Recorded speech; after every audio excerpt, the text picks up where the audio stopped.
It's that time of year again, the season of keen promises.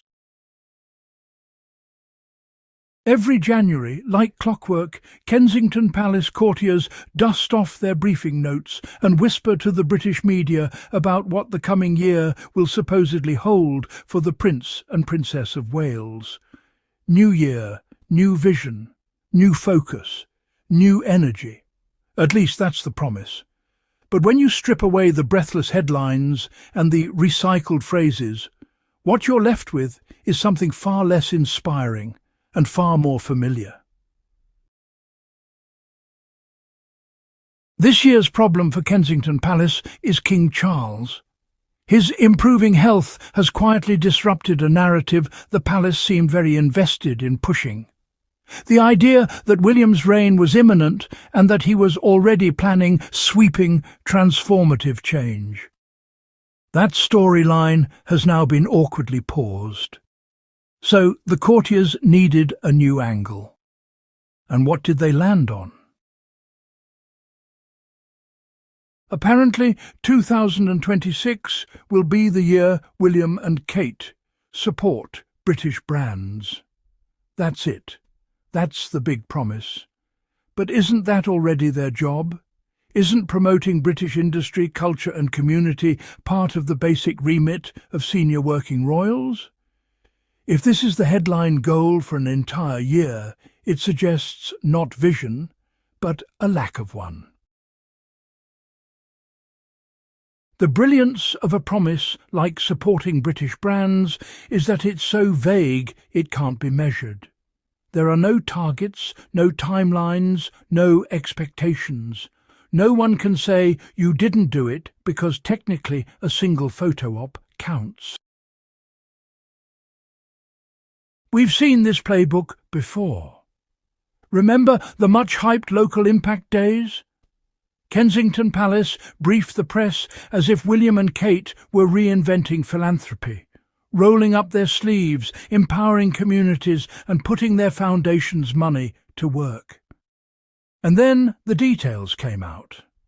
About £12,000 in donations, local organisations jumping through hoops, and all of 2 impact days in total. The hype was grand. The impact? Minimal. Fast forward to now, and we're hearing about shining a spotlight on the unsung heroes of the UK. What does that actually mean? Probably a carefully staged visit here and there, a speech about awareness, maybe a social media post. William might highlight the unsung heroes of his favourite football club and call it a day. Kate, whose causes have long been wrapped in vague language, will continue to raise awareness without ever quite explaining how that translates into real change. This isn't innovation. It's rebranding inactivity as intention. What makes this so frustrating is the contrast. Here we have an elderly king, undergoing ongoing cancer treatment, who still manages to outwork the younger, healthier heirs. Meanwhile, William and Kate routinely disappear for weeks, sometimes months, at a time. The media insists they're stepping up, but the evidence just isn't there. Fewer engagements, more time off, open preferences for working from home. And yet the praise never stops. Every modest appearance is inflated into proof of dedication. Every recycled initiative is framed as bold leadership. People who actually do community and charitable work don't need royal validation. They need resources, consistency, and commitment, not platitudes. This is where the disappointment really sets in. William and Kate have everything: global visibility, institutional backing, access to experts and, well, virtually unlimited resources. They could champion serious long-term change in housing, mental health, early childhood development, or poverty reduction. Instead, what we get are carefully managed appearances and soft-focus messaging. Princess Diana showed what was possible when empathy met action. William was expected to carry that legacy forward. But, too often, his approach feels managerial rather than moral, concerned with optics over outcomes.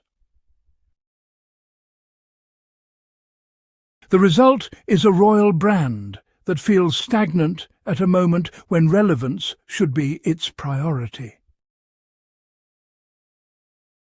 So, if 2026 really is about supporting British brands and highlighting unsung heroes, don't expect anything radically different. Maybe a monthly video, a polite visit, a voiceover full of well-worn phrases. The establishment will continue to cradle them, praising every small step as if it were a leap. But outside that bubble, people are noticing the gap between promise and performance. And that gap is only getting harder to ignore. Well, squaddies, my absolute thoughts in a nutshell about this is that this is what always happens after the embarrassingly low engagement numbers are released. A king and queen in consort promises to be keen in the future with little, if anything, tangible. And to be fair, it has worked for them for 15 years so far. So why change now? So there you have it, squaddies, and that's a wrap. Thank you so much for watching. Don't forget to like, comment, share and subscribe if you haven't already. Your support means everything. And I'll see you in the next video. Until then, take care and stay awesome.